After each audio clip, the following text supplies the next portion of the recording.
জাতীয় থেকে আন্তর্জাতিক, প্রান্তিক জনপদ থেকে নগর, চারপাশে ঠিক এই মুহূর্তে কি ঘুরছে তা নিয়ে আজকের আয়োজনে এখন চারদিক। পুরো আয়োজন জুড়ে সঙ্গে আছে আমি মেহেরিন অ্যানি। চলতি বছরের মাঝামাঝি সময়ে নির্বাচন আয়োজন করা সম্ভব, আবারও তাগিদ দিলেন বিএনপি মহাসচিব মির্জা ফখরুল ইসলাম আলমগীর। সকালে বিএনপি চেয়ারপারসনের গুলশান কার্যালয়ে সংবাদ সম্মেলনে এ মন্তব্য করেন তিনি। এ সময় তিনি বলেন, স্থানীয় সরকার নির্বাচনের চেয়ে জাতীয় নির্বাচন বেশি গুরুত্বপূর্ণ, তাই জাতীয় নির্বাচন আয়োজনে বিলম্ব না করার পরামর্শ দেন তিনি। Local government is not the, মানে ওইটা তো আপনার জাতির সমস্যার করে না, আপনার দেশ চালায় না, ওটা তো লোকাল গভর্নমেন্ট চালায়। দেশ চালায় কিন্তু আপনার জাতীয় সংসদ, আইন করা জাতীয় সংসদ। গণতন্ত্রের মূল বিষয়টাই কিন্তু হচ্ছে আপনার জাতীয় সংসদ। এটা যদি ফাংশনাল হয়, এটা যদি ইফেক্টিভ হয়, তাহলে গণতন্ত্র ফাংশনাল হয়, ইফেক্টিভ হয়। এবং নির্বাচন কমিশনও বলেছে যে আমরা রেডি, নির্বাচন করার জন্য আমরা তৈরি আছি। এরকম একটা ক্রিটিক্যাল মোমেন্টে জাতীয় সংসদ নির্বাচন ছাড়া অন্য নির্বাচন করার চিন্তাটা আসে কোত্থেকে? সব ক্ষেত্রে প্রয়োজনীয় সংস্কার প্রয়োজন, তবে সংস্কারের নামে কালক্ষেপণ না করে দ্রুত নির্বাচন দেওয়ার আহ্বান জানিয়েছেন বিএনপির সিনিয়র যুগ্ম মহাসচিব রুহুল কবির রিজভী। বেলা 11:30টার দিকে রাজশাহীতে যুবদলের শীতবস্ত্র বিতরণ অনুষ্ঠানে এ কথা বলেন তিনি। বলেন, অবাধ ও সুষ্ঠু নির্বাচনের জন্য তারিখ ঘোষণা করা জরুরি। এছাড়া শেখ পরিবারের সদস্যসহ ঘনিষ্ঠদের টাকা পাচার করার উদ্দেশ্য ছিল বলে মন্তব্য করেন রিজভী। এদিনে রাজশাহীর 17 নম্বর ওয়ার্ডের 400 জনের মাঝে শীতবস্ত্র বিতরণ করা হয়। আমাদেরকে অতি দ্রুত গণতন্ত্রের আরো যে সমস্ত শর্ত আছে, অর্থাৎ অবাধ সুষ্ঠু নির্বাচন, সেই সুষ্ঠু নির্বাচন আমাদের নিশ্চিত করতে হবে। কিন্তু এই সংস্কারের নামে কালক্ষেপণ করে শুধু এইটা নিয়ে বাদানুবাদ এবং এটা নিয়ে তর্ক বিতর্ক চললে পরে আমাদের যে প্রধান অবজেক্টিভ, বাংলাদেশের মানুষ 17 বছর তারা ভোট দিতে পারেনি, অবাধ ও সুষ্ঠু নির্বাচনকে আকাশের দূরতম তারা করে দেওয়া হয়েছে। মানুষ শুধু শোনে, জানে, কিন্তু আসলেই কোনো অবাধ সুষ্ঠু নির্বাচন হয়নি। এগুলো তো নিশ্চিত করতে হবে। জিয়া অরফানেজ ট্রাস্ট মামলায় বিএনপি চেয়ারপারসন বেগম খালেদা জিয়ার খালাস চেয়ে করা আপিলের রায় হচ্ছে কাল। 4 দিনের শুনানি শেষে প্রধান বিচারপতির নেতৃত্বাধীন বেঞ্চ রায়ের এই তারিখ জানান। ব্রিফিংয়ে বেগম জিয়ার আইনজীবীরা বলেছেন, এই মামলার প্রাথমিক তথ্য বিবরণী ঠিক ছিল না, যা আমলে নিলে বিচারিক আদালতেই বাতিল হতো এই মামলা। মঙ্গলবার 17 বছর আগের এই মামলার আপিলের 4র্থ দিনের শেষ দিনের শুনানি হয়। প্রধান বিচারপতি সহ আপিল বিভাগের 5 বিচারপতির বেঞ্চে সকাল 10টার কিছু আগে শুরু হয় এ শুনানি। প্রায় 1 ঘন্টার শুনানি শেষে প্রধান বিচারপতি জানান, বুধবার রায় ঘোষণা হবে। বুধবারের রায়ে উচ্চ আদালতে বেগম খালেদা জিয়া ন্যায় বিচার পাবেন বলে আশা প্রকাশ করেন আইনজীবীরা।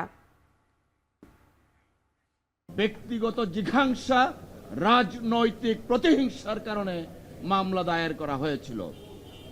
দুঃখজনকভাবে এই মামলায় তথাকথিত মাদ্রাসা কোর্ট দ্বারা অভিযুক্ত হয়েছেন দেশনেত্রী বেগম খালেদা জিয়া এবং বিএনপির ভারপ্রাপ্ত চেয়ারম্যান জনাব তারেক রহমান সাহেব। আগামীকালকে আল্লাহর রহমতে ন্যায় বিচার পাবো, এই আদালত থেকে, দেশের সর্বোচ্চ আদালত থেকে আমরা ন্যায় বিচার পাব এবং তিনি সহ অন্যান্যরা খালাস পাবেন। এটাই হচ্ছে আজকের এখানের আদেশ মোতাবেক আগামীকালকে জাজমেন্টের দিন ধার্য আছে। পরিবহন খাত থেকে দিনে 1.5 কোটি টাকা করে চাঁদাবাজির অভিযোগে বাস মালিক সমিতির সাবেক সাধারণ সম্পাদক এনায়েতুল্লাহর বিরুদ্ধে অনুসন্ধান শুরু করেছে দুদক। অভিযোগ আছে, আওয়ামী লীগ সরকারের আমলে এনায়েতুল্লাহর নেতৃত্বাধীন সিন্ডিকেটের কবল থেকে বের হতে পারেনি সড়ক ও পরিবহন খাত। 2009 সালের পর জোর করে পরিবহন সমিতির নিয়ন্ত্রণ নেয়ার অভিযোগ রয়েছে তার বিরুদ্ধে। পরিবহন খাতে নতুন বাস নামানোর অনুমোদনের নামে লাখ লাখ টাকা ঘুষ নিতেন এনায়েতুল্লাহ। এছাড়া অবৈধভাবে দেশে বিদেশে গড়েছেন অঢেল সম্পত্তি। এ নিয়ে দুর্নীতি দমন কমিশনের লিখিত অভিযোগে তুলে ধরা হয়। দুদকে জমা পড়া অভিযোগে বলা হয়, রাজধানী ও এর উপকণ্ঠের বিভিন্ন রুটে চলাচলকারী 15,000 বাস থেকে প্রতিদিন 1.5 কোটি টাকা চাঁদা আদায় করত এনায়েতুল্লাহর সিন্ডিকেট। অভিযোগের ভিত্তিতে তার বিরুদ্ধে অনুসন্ধান শুরু করে দুদক।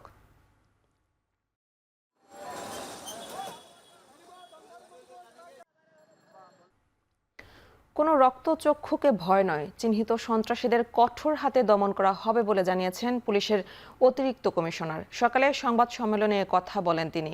এ সময় আরও জানান, গেল ২৪ ঘন্টায় ২৭ জনকে গ্রেফতার করা হয়েছে। শিশু সন্ত্রাসী পিচ্চি হেলাল ও ইমনকেও শিগগিরই আইনের আওতায় আনার হুঁশিয়ারি দেন তিনি। যারা শীর্ষ সন্ত্রাসী আছে তাদের বিরুদ্ধে এবং পাশাপাশি অন্যান্য সন্ত্রাসী যারা আছে সমস্ত সন্ত্রাসীদেরই আমাদের আইনের আওতায় আমরা নিয়ে আসব। আমরা চেষ্টা অব্যাহত রয়েছি। আমি আগেও বলেছি, কোনো সন্ত্রাসী আমাদের আইনের আওতা থেকে রক্ষা পাবে না, সে পিচ্চি হেলাল হোক, সে ইমন হোক, যেই হোক। শেখ হাসিনা তার দলের স্বার্থে পিলখানা হত্যাযজ্ঞ ঘটিয়েছে বলে মন্তব্য করেন আলোকচিত্রী ও সাংবাদিক শহীদুল আলম। এছাড়াও বৈষম্য বিরোধী ছাত্র আন্দোলনের নেতা মাহিন সরকার বলেন, সুষ্ঠু তদন্ত সাপেক্ষে বিডিআর হত্যাকাণ্ডের দ্রুত বিচার দেখতে চায় জনগণ। সকালে জাতীয় প্রেস ক্লাবে ভুক্তভোগী বিডিআর পরিবারের পক্ষে সংবাদ সম্মেলনে শহীদুল আলম বলেন, কারাবন্দী বিডিআর সদস্যদের সাথে অনেক প্রহসন করা হয়েছে। এ সময় প্রহসনমূলক রায় বাতিল করে জেলবন্দি সব বিডিআর সদস্যকে মুক্তিসহ সঠিক তদন্তের মাধ্যমে প্রকৃত খুনিদের শাস্তির দাবি জানানো হয়। সংবাদ সম্মেলনে বক্তারা বলেন, সারা দেশে সাজাপ্রাপ্ত ১৮,৫১৯ জন বিডিআর সদস্যকে চাকরিতে পুনরায় বহাল করতে হবে। তদন্ত কমিশনের প্রজ্ঞাপন থেকে ব্যতীত শব্দ ও উমো নম্বর অনুচ্ছেদ প্রত্যাহার সহ ন্যায় বিচার পরিপন্থী কোনো শর্ত তদন্ত কমিশনের প্রজ্ঞাপনে মেনে নেওয়া হবে না।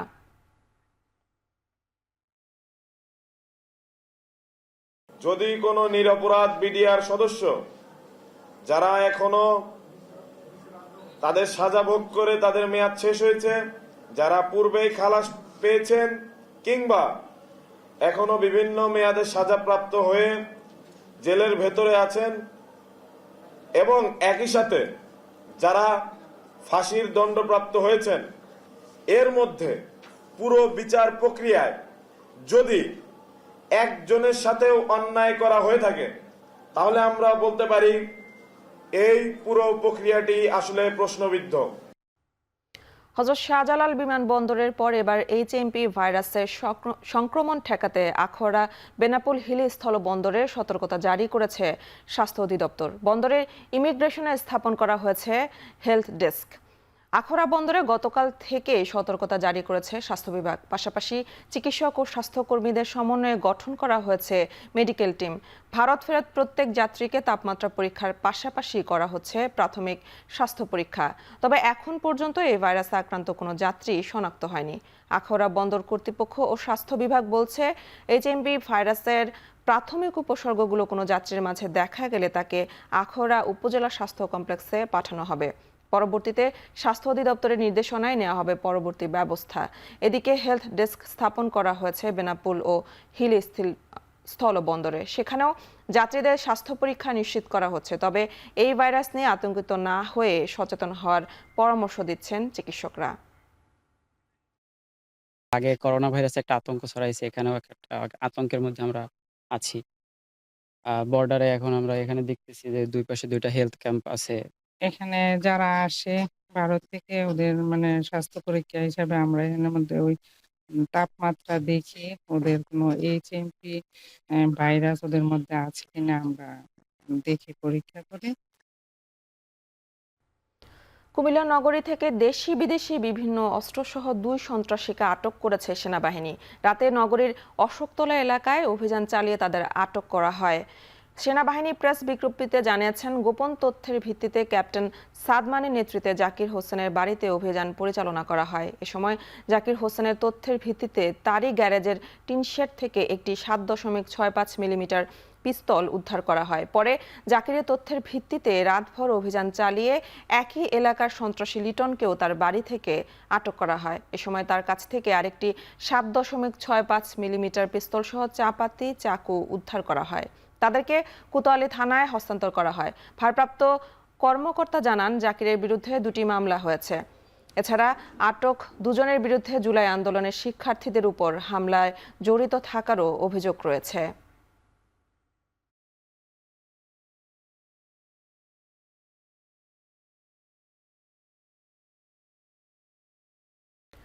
পরবর্তীতে যারাই ক্ষমতায় আসবে তারা তরুণ প্রজন্মের ভাষা বুঝতে ব্যর্থ হলে আওয়ামী লীগের যে পরিণতি হয়েছে তাদেরও তাই হবে বলে মন্তব্য করেছেন বৈষম্য বিরোধী ছাত্র আন্দোলনের আহ্বায়ক হাসনাত আব্দুল্লাহ।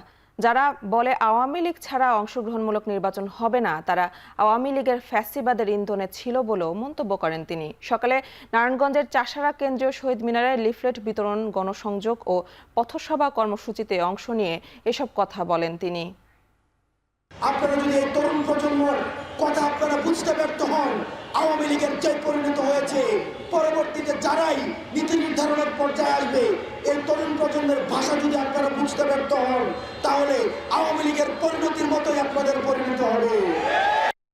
যুক্তরাষ্ট্রের লস অ্যাঞ্জেলসে 7 দিনও নেভেনি 3 এলাকার আগুন। সবচেয়ে বড় প্যালিসেডসে 14% এবং দ্বিতীয় বৃহৎ ইটন দাবানলের 33% নিয়ন্ত্রণে এসেছে। এখনও শহর জুড়ে জারি আছে লাল পতাকা সতর্কতা। দাবানলে মানুষের প্রাণহানির সংখ্যা বেড়ে দাঁড়িয়েছে কমপক্ষে 24 জনে। প্যালিসেডস আর ইটনে নিখোঁজ আরও 23 জন। আগুন নেভাতে ঘড়ির কাঁটার সঙ্গে পাল্লা দিয়ে লড়ছেন ফায়ার কর্মীরা। এর মধ্যে ফের তীব্র বাতাস বইতে শুরু করবে বলে ক্যালিফোর্নিয়ার দক্ষিণে পূর্বাভাস দিয়েছেন আবহাওয়াবিদরা। আরও বড় দাবানলের সংখ্যায় ক্ষয়ক্ষতি নিয়ন্ত্রণে পূর্ব প্রস্তুতি নিচ্ছে প্রশাসন। এদিকে দুর্যোগের সুযোগে দাবানল কবলিত অঞ্চলে লুটপাটের জন্য গতকাল 9 জনকে গ্রেফতার করেছে প্রশাসন। যুদ্ধ 16তম মাসে গড়ানোর পর অবশেষে অস্ত্রবিরতি কার্যকরের আশা জোরালো হয়েছে অবরুদ্ধ গাজা উপত্যকায়। ইসরায়েল হামাস অস্ত্রবিরতি চুক্তির 90% চূড়ান্ত হয়েছে বলে নিশ্চিত করেছে মধ্যস্থতাকারী বিভিন্ন পক্ষ। সোমবারও ইসরায়েল ও হামাসের প্রতিনিধিরা আলোচনায় বসেছিলেন বলে নিশ্চিত করেছে ফিলিস্তিনি কর্তৃপক্ষ। ইসরায়েলের ঘনিষ্ঠতম মিত্র মার্কিন প্রেসিডেন্ট জো বাইডেন জানিয়েছেন দীর্ঘ চেষ্টার ফল ধরা দেওয়ার পথে। চুক্তি সম্পন্ন করতে গুরুত্বের সঙ্গে কাজ করছে তার প্রশাসন। অস্ত্রবিরতির আলোচনা অনেকটা এগিয়েছে নিশ্চিত করে যুদ্ধরত ইসরায়েল বলছে কয়েকদিন বা এমনকি কয়েক ঘন্টার মধ্যে অস্ত্রবিরতি কার্যকর হতে পারে। যুদ্ধরত দুই পক্ষ চুক্তিবদ্ধ হলে প্রাথমিকভাবে 42 দিনের অস্ত্রবিরতি কার্যকর হতে পারে। সেক্ষেত্রে হামাস 33 জিম্মিকে মুক্তি দেবে বলে আশা করা হচ্ছে। এরপর দ্বিতীয় ধাপে যুদ্ধে ইতি টানার সম্ভাবনা রয়েছে। শেষ করছে এখন চারদিক। এখন টেলিভিশন ওয়েবসাইটে দেখতে ভিজিট করুন www.ekon.tv। এছাড়া ফেসবুকে দেখতে ভিজিট করুন facebook.com/tv.ekon এবং ইউটিউবে দেখতে ভিজিট করুন youtube.com/c/echontv।